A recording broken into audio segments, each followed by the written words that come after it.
vous demandons de vous abonner, liker, aimer et partager nos vidéos. Mesdemoiselles et messieurs, amis internautes, merci de nous rejoindre sur nos antennes de Habari Tanganyika, un média en ligne. Et aujourd'hui, dans cette émission, nous recevons un notable de la province du Tanganyika en vacances ou en séjour très bref ici chez nous à Kalemi. Il s'agit de Monsieur Mulunda Joseph, avec qui nous allons échanger autour de l'actualité politique, beaucoup plus ici en province. Monsieur Mulunda, bonjour. Bonjour, messieurs les journalistes. Bonjour à tous vos téléspectateurs et téléspectatrices qui vont certainement suivre cette émission. Monsieur Mulunda, vous êtes un candidat malheureux à l'élection des gouverneurs. À peine arrivé en province, vous êtes allé présenter vos civilités à Madame Julie Ngungwa, qui était aussi candidate à l'époque. Quelle relation avez-vous avec la gouverneure? Bien, merci beaucoup.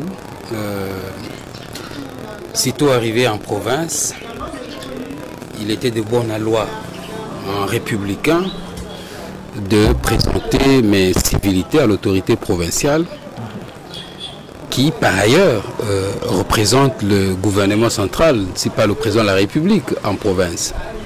Et donc, c'est à ce titre-là que, avant toute chose, je me devais de voir l'autorité et de signaler ma province, enfin ma présence en province du Tanganyika. Alors, quelle est la relation qu'il y a? C'est la relation de dirigeant-dirigé. Je suis citoyen du Tanganyika. Et je dois me comporter comme tous les autres citoyens qui acceptent qu'ils ont une seule autorité, c'est Madame Julie qui est gouverneure de la province. Et je ne peux pas me mettre en marge de cette réalité. C'est cela la relation qu'il y a entre moi et Madame le gouverneur de province. Donc c'est la relation de gouvernant-gouverné. Pas plus, pas moins. Voilà. Si on devait y ajouter la relation en tant que membre de l'Union Sacrée, on sait qu'ici chez nous, on a tendance à retrouver deux blocs au sein de l'Union Sacrée. Quelle lecture faites-vous en tant que notable de la province? Bon, d'abord en tant que notable et ensuite en tant que membre de l'Union Sacrée, je n'approuve pas la division au sein de l'Union Sacrée. Parce que la division nous fragilise. La division n'est pas un facteur prépondérant quand on veut, par exemple, gagner. Parce que vous savez que nous sommes à une année préélectorale. L'année prochaine, si les choses seront faites telles que prévues dans notre Constitution, il y a un rendez-vous électoral qui nous attend. Aller aux élections avec ces divisions intestines au sein de notre famille politique, ici au niveau provincial, est tout simplement contre-productif. C'est contre-productif. Et donc, tout ce que je peux souhaiter ici, c'est très vite que nous puissions nous réconcilier, réconcilier les deux blocs dont vous parlez, pour que nous puissions consolider notre famille et nous préparer à affronter les élections générales qui arrivent en toute sérénité. Parce qu'un royaume divisé ne subsiste pas. Donc nous devons faire un effort de resserrer les rangs et d'appeler tout le monde à la conscience, de sorte que l'Union Sacrée puisse être forte. Parce que c'est une alternative que le chef de l'État avait mise en place, une alternative contre le FCC Cash, pour permettre à sa vision de se matérialiser et pour permettre à notre peuple de bénéficier, n'est-ce pas, du bienfait de son passage, du passage du président de la République à la tête du pays. L'Union Sacrée, c'est je vais dire ici, la marque de fabrique du président de la République. Et donc on se doit, en tant qu'acteur, On se doit de privilégier l'unité, la cohésion au sein de cette famille politique pour bien gouverner la province, la gouverner en toute quiétude, en toute cohésion, mais aussi bien préparer les joutes électorales qui profilent à l'horizon. Que pensez-vous de ce que certaines analyses estiment que l'avènement de Julie Ngungwa serait à la base de cette dichotomie au sein de la classe politique ici en province, et d'autres qui estiment qu'il y a eu un mauvais départ avec l'installation de l'Union sacrée en province. Pensez-vous, avec si seulement ces deux cas étaient légaux, pensez-vous vraiment qu'il y a lieu de rebondir et trouver une solution dès lors que l'on sait que les gens du FCC, ce sont eux qui ont beaucoup plus donné un coup de pouce à Mme Julie Ngungwa pour qu'elle occupe les fonctions qu'elle a aujourd'hui. Et pensez-vous vraiment que vous pouvez vous dissocier de cet accord dont on ne sait pas trop bien les tenants et les aboutissants entre les gens du FCC et Mme Julie? Non, ben, vous savez, les gouverneurs de province sont élus sur base d'un programme. Le choix est fait au-delà des autres considérations politiques. C'est d'abord aussi et surtout une question de conviction. Parce que les mandats des députés, qu'ils soient nationaux ou provinciaux, est non impératif. C'est que les députés, par-delà ces convictions, je veux dire ici son appartenance politique, les députés obéissent à ses propres convictions, d'abord individuelles en tant qu'élus du peuple. C'est que les députés ont fait leur choix, qu'il y ait eu accord ou pas. Nous notons qu'ils ont agi en âme et conscience. Ils ont été face à leurs responsabilités et ils ont posé des actes en toute indépendance, je veux dire, en toute indépendance. Et donc, députés Union Sacrée, députés FCC, députés, je ne sais, la Mouka et tout, ça reste d'abord des enfants du Tanganyika et qui ont, je pense, privilégié l'intérêt de la province. L'intérêt de la province va au-delà des clivages politiques. Quand on considère la misère de notre population, on ne se doit pas de rester esclave des carcans politiques. Il faut à un moment donné transcender ces clivages pour essayer de mettre tout le monde d'accord et de privilégier la reconstruction de notre province. C'est même ça d'ailleurs la vision de l'Union sacrée. Parce qu'il faut, je dois rappeler ici qu'au départ de la création de l'Union sacrée, ce n'était pas une plateforme politique, ce n'était pas un parti politique, ce n'était pas un regroupement politique. C'était une vision qui faisait appel aux Congolais de tous les bords. Les Congolais épris du sens de la patrie, les Congolais amoureux de leur pays qui étaient prêts à accompagner le président de la République dans sa démarche de reconstruction du pays. Et donc, je crois que c'est dans la même dynamique que nos frères, les honorables députés du FCC, ont agi, dans cette dynamique de reconstruction du pays, dans cette dynamique de recherche de la paix, dans cette dynamique de recherche de la stabilité des institutions au niveau de la province. Il y a des gens qui sortent l'Union sacrée de son contexte originel. Le contexte originel de l'Union sacrée, c'est faire participer tous les Congolais, n'est-ce pas, à la construction du pays derrière le président de la République. C'est ça à la base. Et donc, Congolais de l'Union du FCC, Congolais de la Mouka, Congolais du Cash, Congolais de l'UDPS, qui acceptent de construire le pays, qui acceptent de contribuer à la paix, qui acceptent de contribuer à la lutte contre la corruption, qui acceptent de contribuer au démantèlement de tous les fossoyeurs de la République, eh bien il est le bienvenu. Il est le bienvenu dans, n'est-ce pas, cette vision du président de la République. Et donc ça ne doit pas nous surprendre et on ne doit pas prendre ça pour un accord obscur ou un accord, je ne sais pas, contre nature qui serait signé entre Mme Julie Ngungwa et les autres députés du FCC. C'est plutôt des hommes et des femmes, des convictions qui ont accepté de contribuer à la stabilité de notre province. Des gens qui ont accepté d'accompagner une candidate qui avait déjà le soutien du président de la République. C'est comme ça que moi j'analyse les choses et je pense que si nous comprenons tous les choses dans cet angle-là, sous cet angle ici, je ne crois pas qu'il y aurait des clivages au sein de notre famille politique et dans la province de manière générale. Mais qu'est-ce que je constate? C'est qu'il faut se dire ici, c'est que ce que vous avez appelé dichotomie, c'est plutôt cette politique de haute toi de là que je m'y mette. Vous avez des gens qui ont une soif effrénée du pouvoir et qui n'acceptent pas que l'autre a gagné. Parce que la démocratie, c'est aussi ça. C'est la tolérance, c'est l'acceptation, c'est avoir un esprit républicain, c'est les sursauts patriotiques.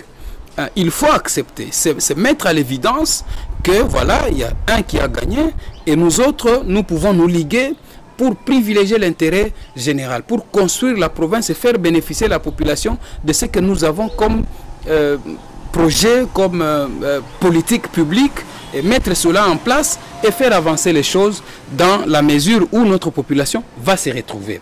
Donc voilà ma lecture à moi. Je ne crois pas qu'il y ait eu un quelconque accord et qui serait contre la province. S'il y a un accord, mais qui va dans le sens de privilégier la reconstruction de la province, pourquoi ne pas l'accepter et faire avancer les choses? Monsieur Mulunda, puisque vous évoquez l'intérêt de la population dans cette démarche-là, bon nombre des habitants de Kalemi estiment que l'avènement de l'Union sacrée en province n'a pas apporté le meilleur attendu. Et c'est beaucoup plus l'envers du décor. On a l'impression que le train de vie devient un peu très compliqué pour les habitants du Tanganyika. Bon, l'avènement de l'Union sacrée n'a pas apporté un changement dans le vécu quotidien de la population. Je ne suis pas de cet avis. Parce que comme je viens de le dire en liminaire ici, l'Union sacrée, c'est une constellation de Congolais épris de valeurs, des hommes et des femmes qui acceptent de faire la politique autrement, de marcher avec le président de la République dans une démarche de démantèlement des fossoyeurs de la République, des gens qui pendant un bon bout de temps se sont transformés en prédateurs de la République. Parce qu'il faut aussi savoir que le mal du pays était très profond. Cette République souffre de ses propres acteurs politiques. Et donc, pour combler le fossé, il fallait que les Congolais qui partagent cette vision d'une gouvernance basée sur les valeurs se mettent ensemble et accompagnent le président de la République. C'est ce qui est en train d'être fait. C'est ce qui est en train d'être fait.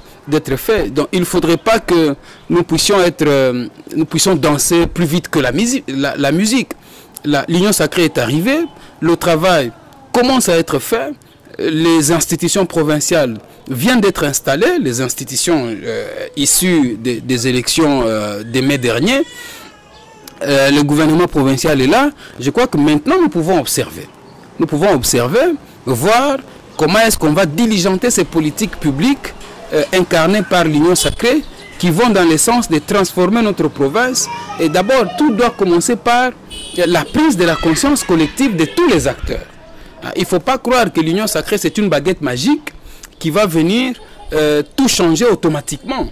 Le changement, c'est un travail qu'il faut accomplir. C'est un travail qu'il faut faire à tous les niveaux. Et au niveau des acteurs politiques, au niveau des acteurs sociaux et au niveau de toute la population. Chacun devra à son niveau travailler. Mais quel est le pilier sur lequel l'Union sacrée s'appuie?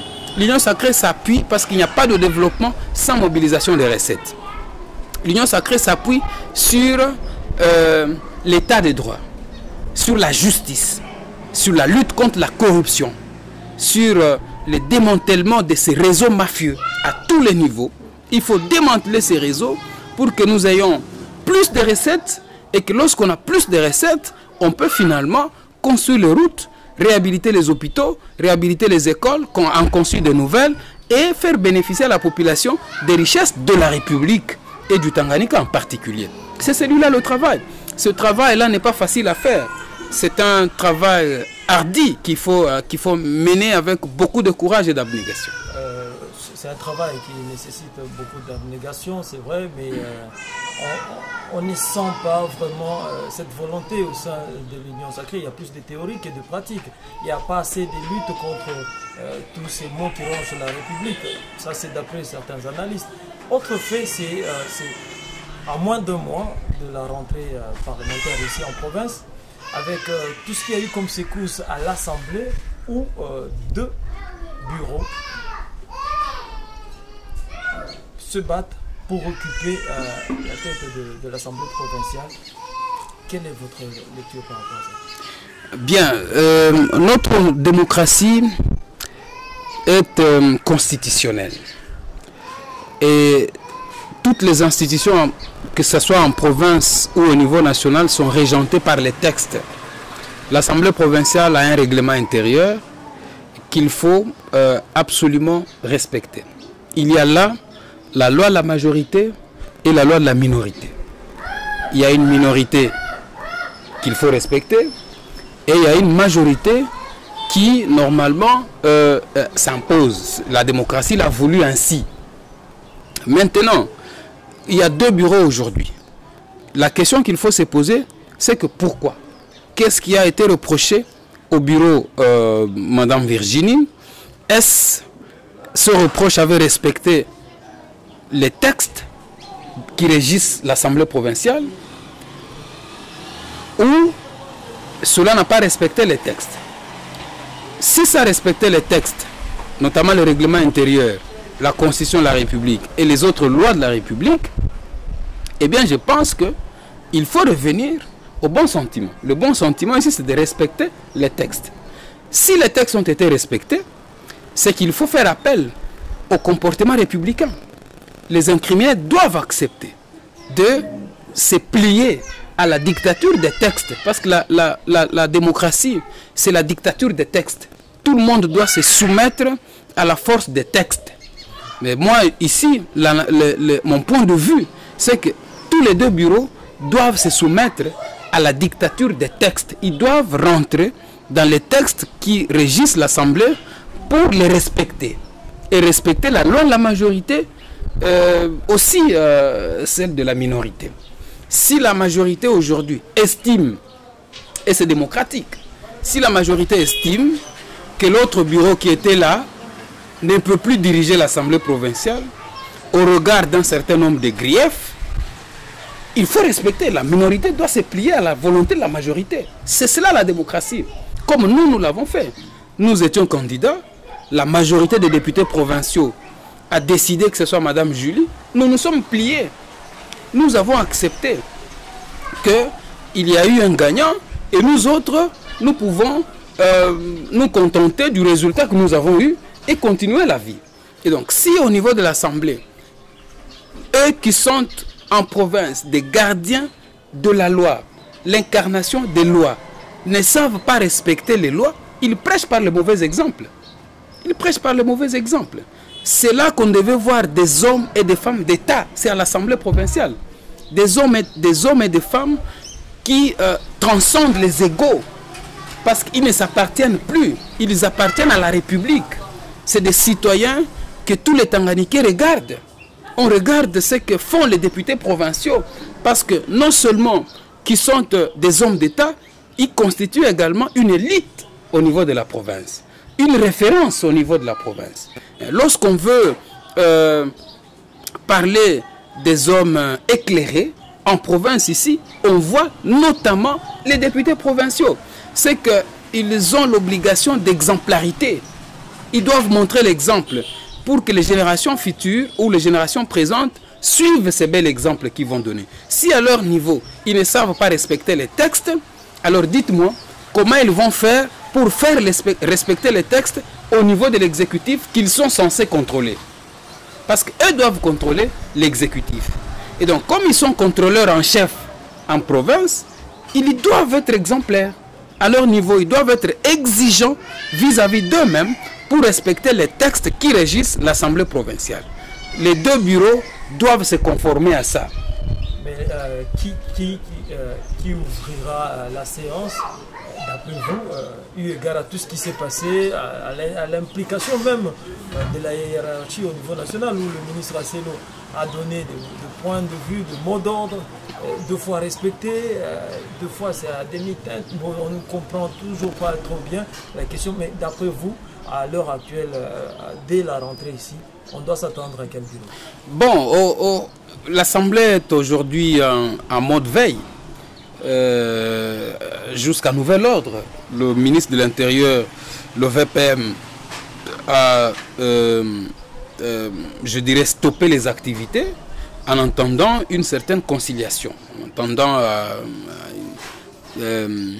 un certain arrangement entre les deux bureaux, pour que les députés arrivent à s'entendre et à trouver la commune mesure. Et c'est alors en ce moment-là, on saura qui va ouvrir le bal, qui va, n'est-ce pas, procéder à la séance inaugurale de cette session qui est importante, parce que c'est une session budgétaire. Finalement, la population doit savoir le gouvernement provincial va fonctionner avec quel budget, à hauteur de combien. Est-ce qu'il va prendre en compte les différents desiderata de notre population à l'intérieur de la province, non seulement à Kalemi. Donc la session ici, elle est très importante. Alors sur ce fait-là, je pense que le vice-premier ministre, qui est l'autorité des tutelles des assemblées provinciales et même des exécutifs provinciaux, il est en train de suivre. Et d'ici peu, je suis convaincu qu'on va trouver un compromis pour que finalement, qu'on sache lequel des bureaux va engager l'Assemblée provinciale. Mais de mon humble avis, je pense que c'est la loi de la majorité qui doit primer. On doit suivre la majorité parce que c'est ça que prévoient les textes. Non seulement on doit suivre la majorité, mais aussi le bureau doit être équilibré. Et au bureau, il doit y avoir la majorité et l'opposition, donc la minorité. Ça doit être le cas. Et donc, si on ne suit pas ces textes-là, ça sera tout simplement malheureux pour la province du Tanganyika, qui risque de fonctionner sans boussole, sans soupape de sécurité, parce que l'Assemblée provinciale joue le rôle de soupape de sécurité à l'action du gouvernement provincial. Lorsqu'on laisse le gouvernement provincial agir sans un contrepoids, eh bien on risque d'aller vaille que vaille et peut-être de se perdre, de perdre la boussole et de faire en pâtir cela à la population. Donc il faut absolument que l'Assemblée reprenne et que voilà, la population puisse être assurée d'avoir un contrepoids qui suit de près les réalisations du gouvernement provincial. Justement, en termes de réalisation du gouvernement, pensez-vous vraiment, avec tout ce qu'il y a comme situation politique en province, pensez-vous vraiment que le gouvernement Julie Ngungwa a assez de temps pour mettre en exécution son plan et avec toutes ces formes de déficit observées en province, pensez-vous vraiment qu'il y aura assez de moyens et de temps disponibles à Julie Ngungwa de mettre en exécution son programme? Parce qu'il ne lui reste qu'une année. Ben moi, j'ai toujours estimé que pour bien faire, ce n'est pas une question de temps, mais plutôt de volonté. C'est une question de volonté d'abord, mais aussi une question de moyens disponibles. Si le gouvernement nantit de moyens financiers disponibles et à cela ajouter la volonté politique au niveau de la province, un leadership éclairé, clairvoyant, je pense qu'une année ou pas une année, on peut toujours faire quelque chose qui va dans le sens de soulager la misère de notre population. Parce que les besoins sautent aux yeux. Tout est à faire dans cette province ici, tout est à faire, tout est à construire, ça saute aux yeux. Et ce qui manque aujourd'hui, c'est justement les moyens. Et je pense que le gouvernement est en train de remuer ciel et terre pour se doter des moyens à même de réaliser un certain nombre de projets qu'ils ont prévus. Parce que le gouvernement a été investi. Il a été investi sur base d'un programme. Le programme a été jugé recevable. Non seulement recevable, mais aussi acceptable. Les élus l'ont jugé ainsi. C'est qu'il faut maintenant leur accorder ce bénéfice du doute, le temps qu'ils sont en train de travailler pour exécuter ce plan. Il ne faudrait pas que l'on soit là à leur jeter des pots de banane, parce que c'est aussi ça, c'est que l'on constate. Hein, on remue ici, on remue là-bas, pour essayer de désorienter l'action du gouvernement provincial. Parce que personne ne sait bien travailler dans un environnement totalement incertain et insécurisé, dans un environnement bouillonnant, un environnement où l'on essaye de tirer les ficelles à gauche à droite pour perturber toutes les projections qui ont été faites en fonction, n'est-ce pas, des moyens disponibles. Je crois qu'il faut donner le temps au gouvernement, un peu de confiance aussi et d'accompagnement pour qu'ils soient à même de réaliser ce qu'ils ont prévu. Tout est possible, une année ou pas une année, là n'est pas le problème. Le problème, c'est de voir si les gens sont réellement doués de volonté et de moyens pour réaliser les projets qu'ils ont pour la population. C'est comme ça que moi je pense. Et au-delà de ça, il faut savoir aussi que notre population est impatiente. Notre population est très impatiente. Elle a besoin de voir la vie au niveau de la province redevenir normale. Parce que ça et là, il y a toujours des petits pépins. Soit des accidents de route, les routes sont en délabrement hyper avancé, soit un peu d'actes d'incivisme, le banditisme urbain et tout, qui a presque refait surface. Tout cela demande une certaine cohésion au niveau de la province, ensemble avec l'exécutif, le législatif et la population, pour que nous puissions amener le Tanganyika à bon.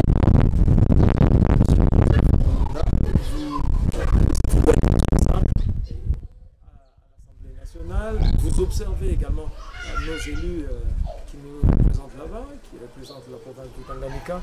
Quelles sont ces démarches qui vous ont marqué de la part de ces élus au bénéfice de la province? Non, ben moi je ne suis pas le porte-parole des élus qui siègent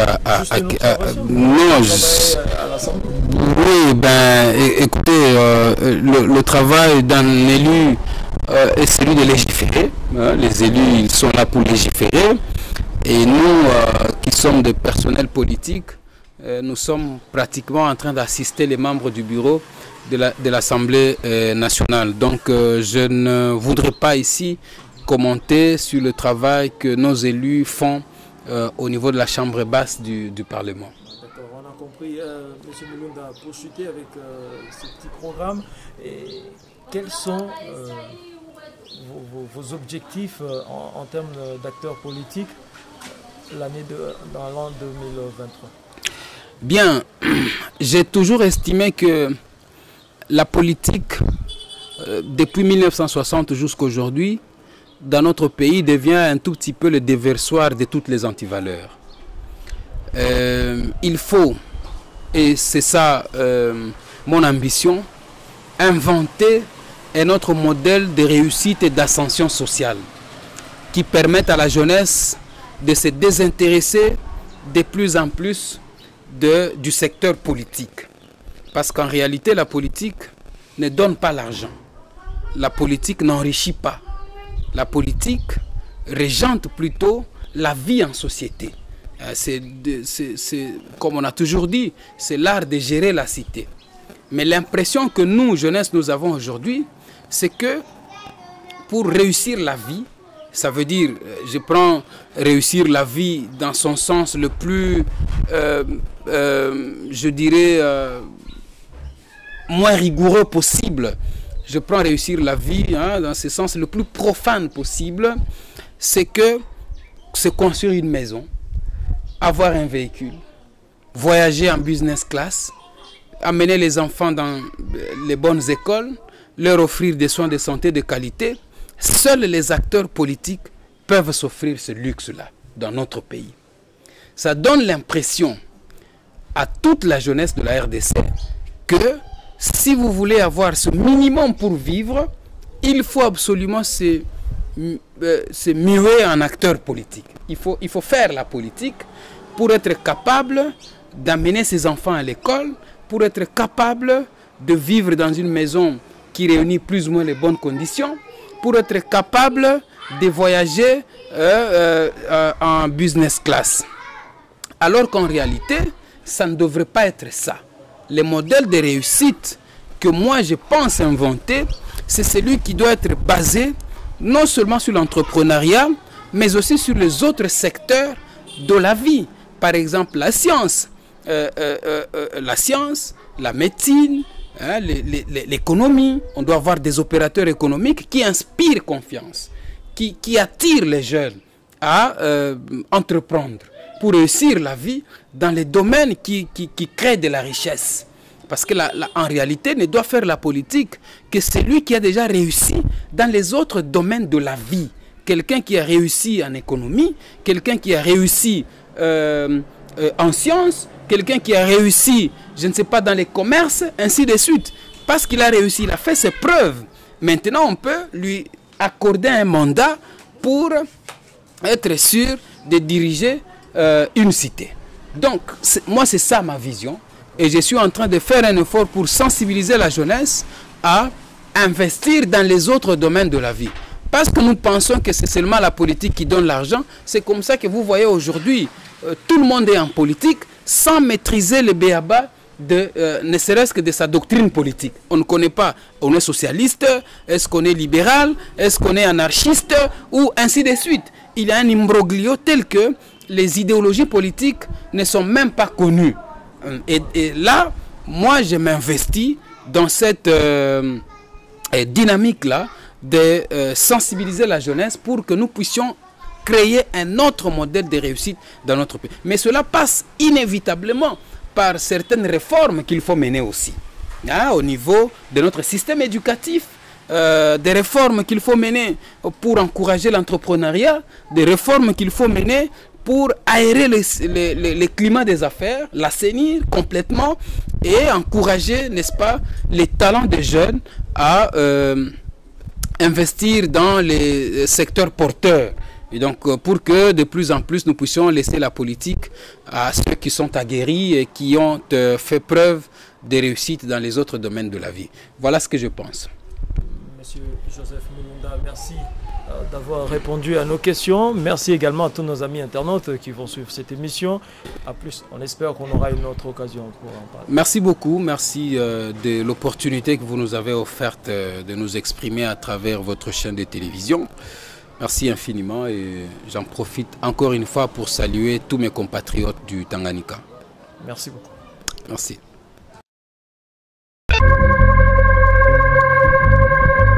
Nous vous demandons de vous abonner, liker, aimer et partager nos vidéos.